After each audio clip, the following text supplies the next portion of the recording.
নমস্কার, আমি সুস্মিতা। আজ আমি আপনাদের সাথে একটা আমুদি মাছের রেসিপি শেয়ার করছি।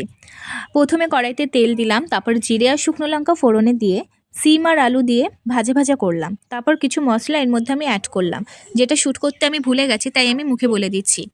জিরে, আদা, শুকনো লঙ্কা, রসুন আর কিছুটা সাদা সর্ষে দিয়ে শিলপাটায় বেটে ভালো করে ওই মশলাটাকেই আমি অ্যাড করলাম। তারপর ভালো করে কষিয়ে ওর মধ্যে নুন হলুদ মাখিয়ে রাখা আমুদি মাছগুলো দিয়ে দিলাম।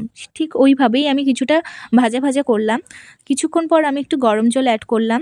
তারপরে যখন সিম আর আলুটা গলে আসলো, মানে সেদ্ধ হয়ে গেছে, ঠিক সেই পর্যায়ে আমি কিছুটা ধনেপাতা অ্যাড করে কিছুক্ষণ ফুটিয়ে ওটাকে গ্যাসটাকে অফ করে দিলাম।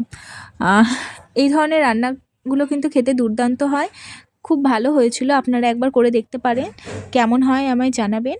আর যদি আমার ভিডিও আপনাদের ভালো লাগে তাহলে আমার চ্যানেলটা সাবস্ক্রাইব করে আমার পাশে থাকবেন। টাটা।